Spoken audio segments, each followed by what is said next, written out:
여러분, 잠깐만요. 지금 당장 기억해보세요. 소풍 전날 밤. 베개 밑에 소풍 가방을 놓고 잠든 적 있으시죠? 새벽 5시부터 일어나서 창문을 열어보며 제발 비 오지 마라 기도했던 그 마음 기억나시나요? 그런데 여러분 혹시 아세요? 그때 우리가 그렇게 설레했던 소풍에 숨겨진 진짜 이야기를, 어른들의 마음을, 그리고 우리가 놓쳤던 소중한 순간들을 말이에요. 1979년 10월 25일 저는 국민학교 5학년이었습니다. 북한산 소풍을 가던 그날 평생 잊을 수 없는 일이 벌어졌어요. 아니, 그때는 몰랐어요. 그 평범해 보이던 하루가 이렇게 큰 깨달음을 주는 날이 될 줄은.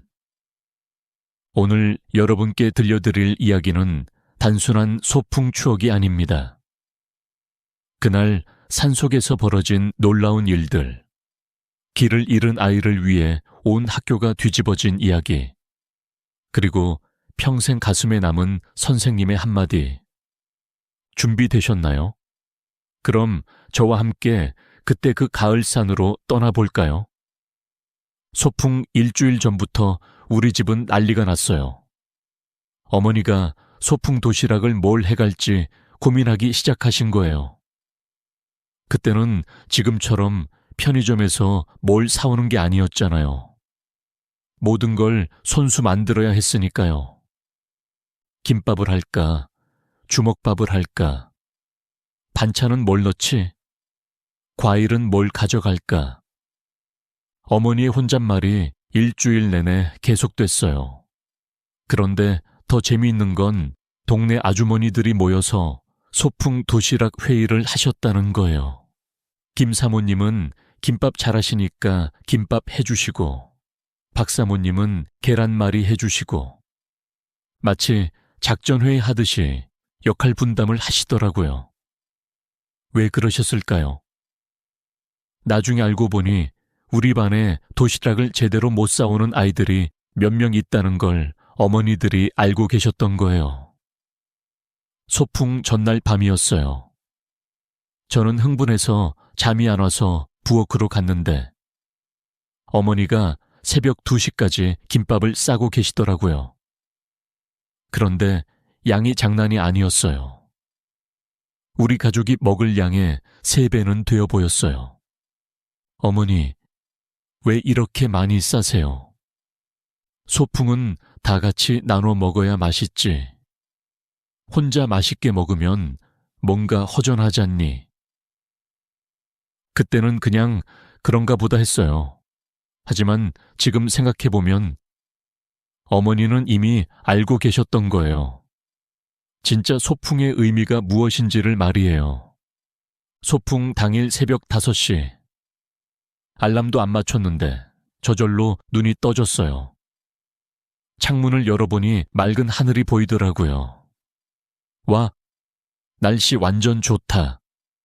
그 순간의 기쁨이란 지금 생각해도 가슴이 두근거려요.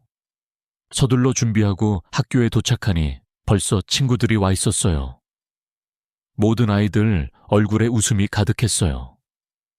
소풍 가방을 메고 도시락을 들고 물통을 차고 마치 탐험대가 된 것 같은 기분이었죠. 선생님들도 평소보다 일찍 나와 계셨어요. 김 선생님, 박 선생님, 이 선생님. 모든 선생님들이 우리만큼 설레는 표정이셨어요. 특히 김 선생님은 커다란 구급 상자까지 메고 계셨는데 나중에 알고 보니 아이들 다칠까봐 밤새 준비하셨다더라고요. 드디어 버스가 도착했어요. 노란색 스쿨버스였는데 그때는 그게 얼마나 멋있어 보이던지.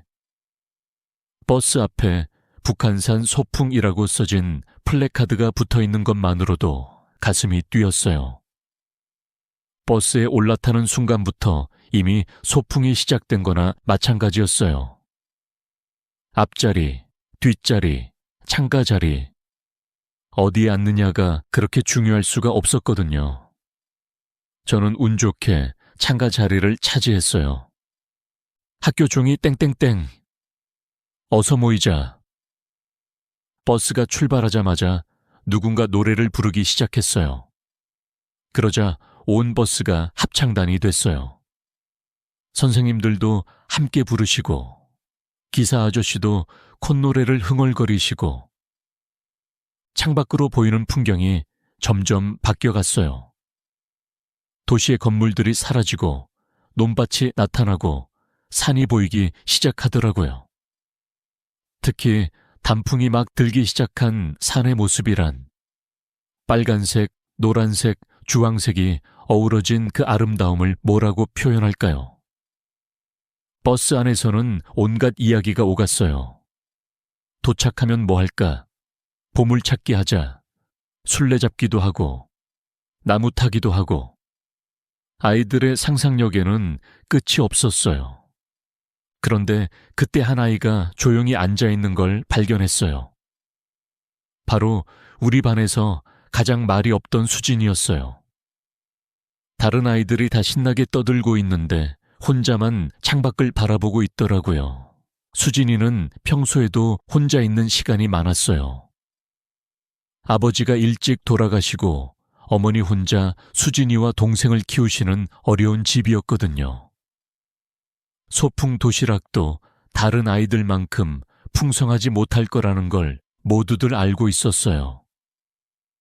그때 민수가 수진이에게 다가갔어요. 수진아, 나랑 같이 앉을래? 그리고 자기가 가져온 과자를 나눠줬어요. 그 순간 수진이 얼굴에 환한 웃음이 번졌어요. 아, 그때 저는 깨달았어요.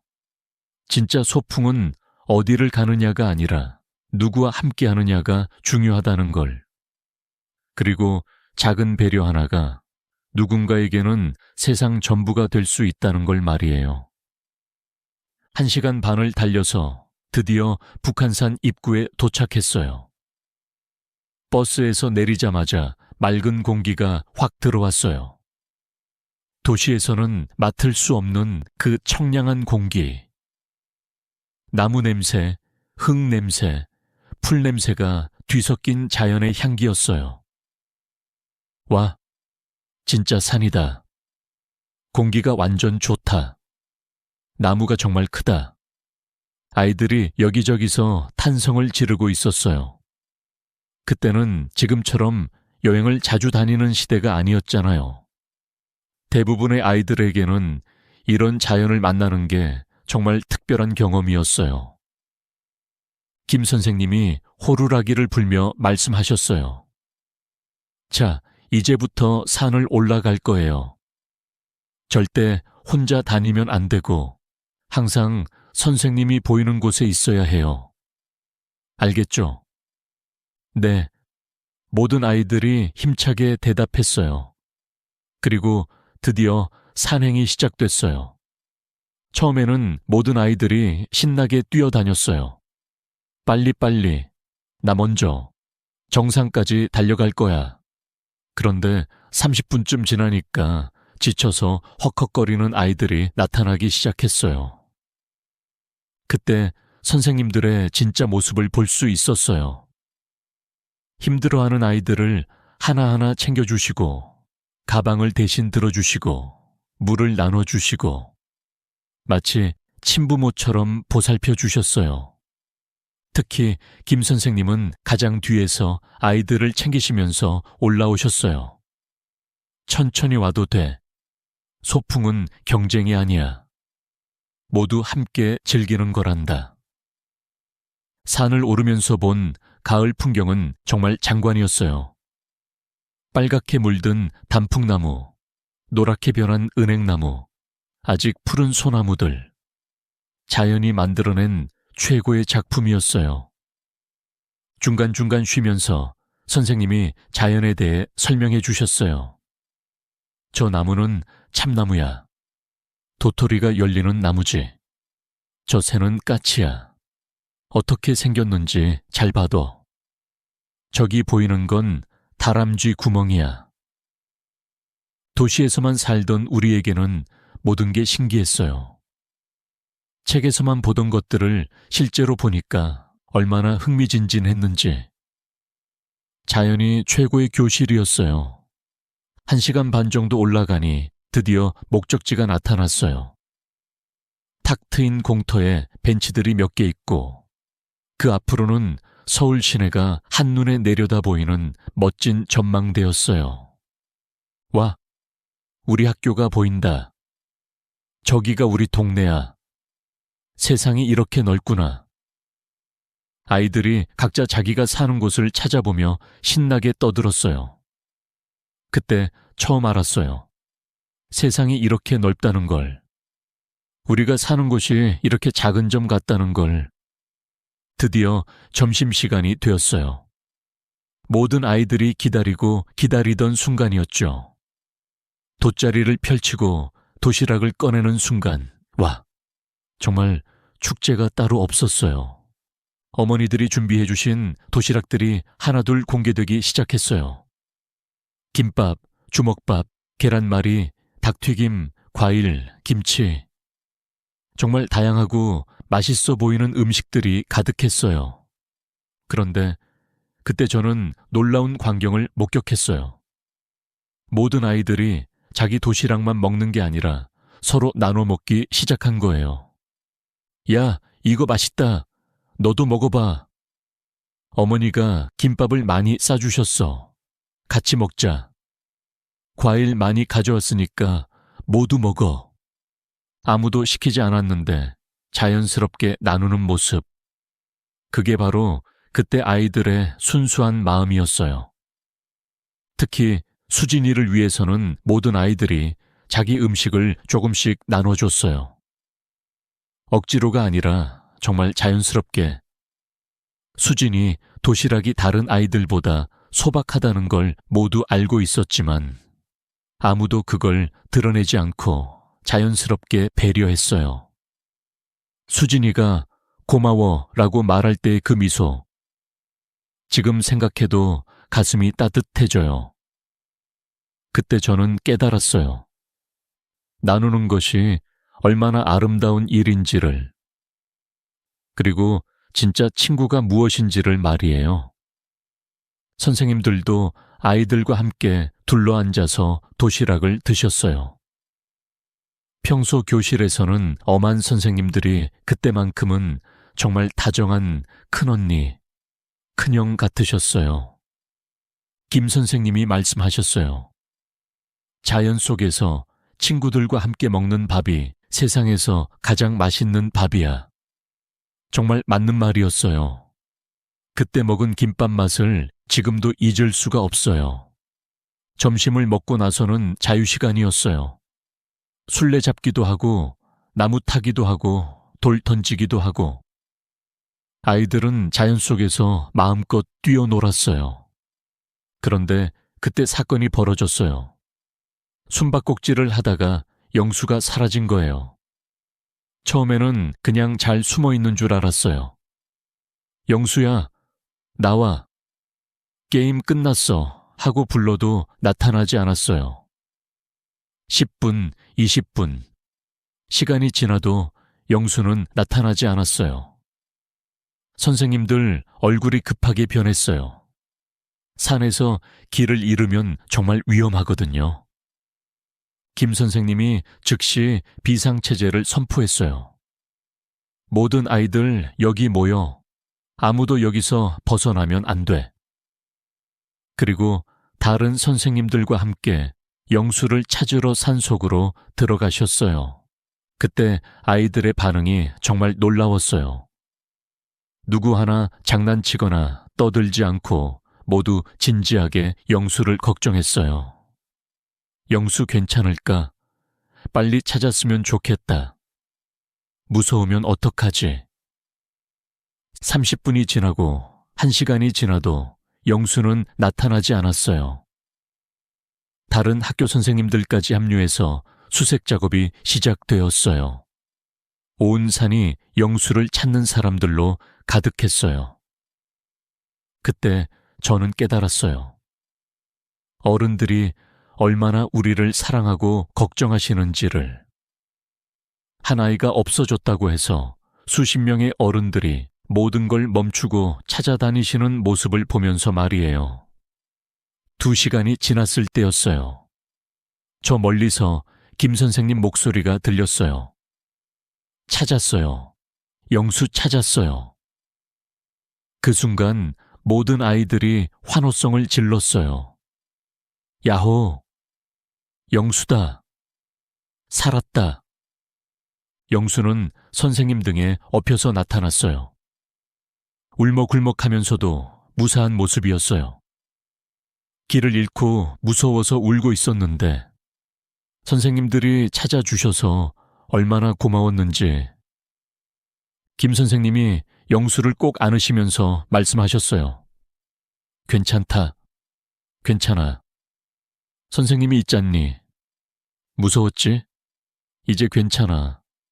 그 모습을 보면서 모든 아이들이 울컥했어요. 영수 어머니가 학교에 연락받고 급하게 달려오셨어요. 영수를 보자마자 눈물을 펑펑 흘리시면서 김 선생님께 몇 번이고 고개를 숙이셨어요. 선생님, 정말 고맙습니다. 어떻게 감사드려야 할지. 김 선생님은 오히려 영수 어머니를 위로하셨어요. 아이들은 원래 그런 거예요. 무사해서 다행입니다. 앞으로 더 조심하도록 하겠습니다. 그 모습을 보면서 저는 깨달았어요. 선생님이라는 존재가 얼마나 소중한지를. 우리를 가르치는 것뿐만 아니라 우리의 안전까지 책임져 주시는 분들이라는 걸. 영수 사건 이후 분위기가 조금 가라앉았지만 선생님들은 아이들이 무서워하지 않도록 재미있는 게임을 준비해 주셨어요. 보물찾기, 퀴즈 게임, 노래 부르기. 다시 아이들 얼굴에 웃음이 돌아왔어요. 해가 서쪽으로 기울어질 때쯤 하산 시간이 되었어요. 올라올 때와는 다르게 모든 아이들이 아쉬워했어요. 벌써 가야 해? 조금만 더 놀다 가면 안 돼? 너무 재미있었는데. 하산길에서 민수가 저에게 말했어요. 오늘 정말 재미있었다. 특히 영수 찾을 때 모든 선생님들이 도와주시는 모습이 정말 감동적이었어. 맞는 말이었어요. 그때 느꼈던 감동을 평생 잊을 수 없을 것 같았어요. 버스로 돌아가는 길, 모든 아이들이 지쳐서 조용했어요. 하지만 얼굴에는 만족감이 가득했어요. 창밖으로 지나가는 풍경을 보면서 오늘 정말 좋았다는 생각이 계속 들었어요. 수진이가 저에게 와서 말했어요. 오늘 정말 고마워. 도시락도 나눠줘서 고맙고 같이 놀아줘서도 고마워. 그 말을 들으니까 정말 뿌듯했어요. 작은 배려가 누군가에게는 큰 기쁨이 될 수 있다는 걸 깨달았거든요. 학교에 도착했을 때는 이미 어둑어둑해져 있었어요. 부모님들이 마중 나와 계셨어요. 우리 어머니도 와 계셨는데 저를 보자마자 어떻게 지냈니? 재미있었니? 다치지는 않았니? 연달아 물어보셨어요. 네, 정말 재미있었어요. 그런데 어머니가 김밥을 많이 싸주셔서 친구들과 나눠 먹을 수 있어서 정말 좋았어요. 어머니가 빙긋 웃으시더라고요. 그래, 그렇게 나눠 먹는 게 제일 맛있는 거야. 집으로 돌아가는 길에 어머니가 말씀하셨어요. 소풍 어땠니? 뭐가 제일 재미있었어? 저는 영수를 찾던 일, 친구들과 도시락을 나눠 먹던 일, 선생님들이 우리를 챙겨주셨던 일, 모든 이야기를 다 들려드렸어요. 어머니가 들으시더니 이렇게 말씀하셨어요. 소풍의 진짜 의미는 그런 거야. 아름다운 곳을 구경하는 것도 좋지만 친구들과 함께 시간을 보내고 서로 도우며 좋은 추억을 만드는 것이 더 소중한 거란다. 그날 밤 침대에 누워서 하루 종일 있었던 일들을 떠올려 봤어요.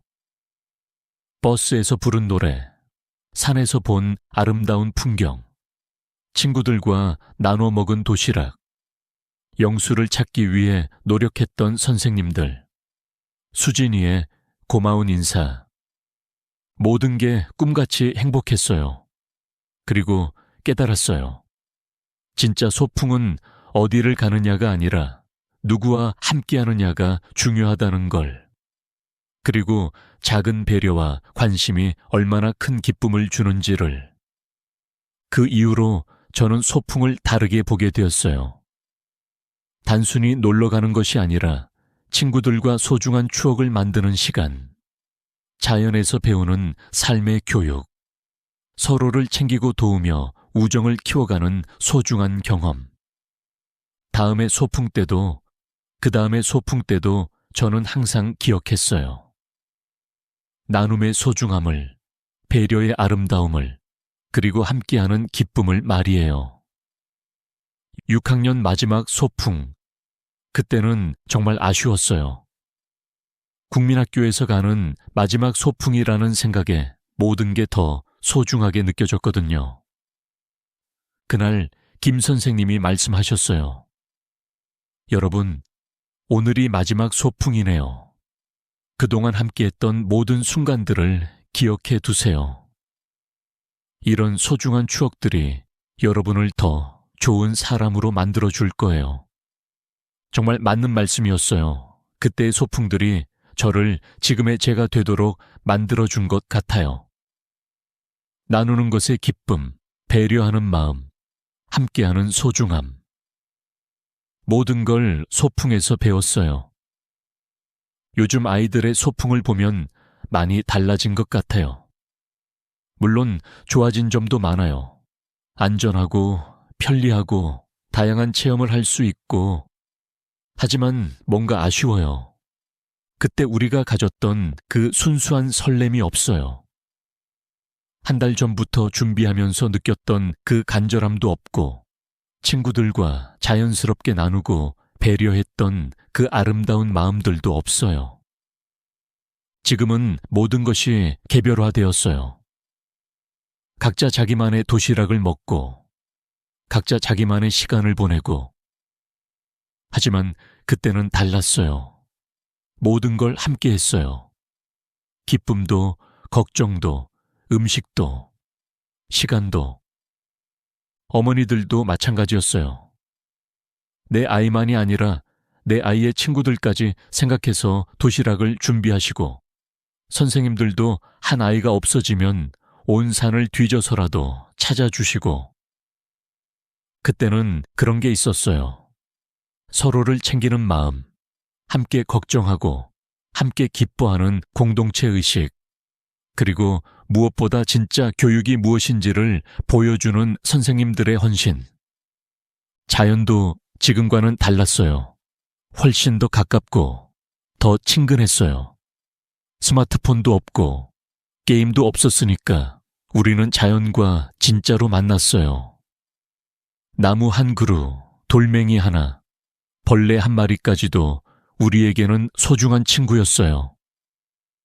그리고 무엇보다 시간이 달랐어요.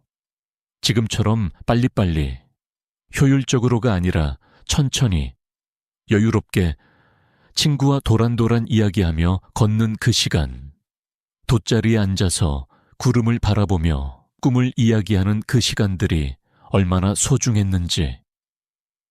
사랑하는 여러분, 오늘 이 긴 이야기를 끝까지 들어주셔서 정말 고맙습니다. 혹시 여러분도 저처럼 그때의 소풍이 그리워지지는 않으셨나요? 베개 밑에 소풍 가방을 놓고 설레던 그 밤, 버스에서 친구들과 함께 부른 노래, 산에서 나눠 먹던 도시락의 그 맛, 선생님들의 따뜻한 보살핌, 친구들과의 순수한 우정, 그 모든 것들이 지금의 우리를 만들어준 소중한 보물들이었어요. 시간은 되돌릴 수 없지만 그때의 마음은 되살릴 수 있어요. 지금도 늦지 않았어요. 누군가와 함께 자연을 걸어보세요. 도시락을 싸서 나들이를 가보세요. 그리고 그때처럼 나누고 배려하고 함께하는 기쁨을 느껴보세요. 그것이 바로 그 시절 소풍이 우리에게 남겨준 가장 소중한 선물이니까요. 여러분의 가을 소풍 추억은 어떤 모습인가요? 댓글로 들려주세요. 함께 나누면 더욱 따뜻해질 테니까요. 긴 시간 함께 해주셔서 정말 감사합니다.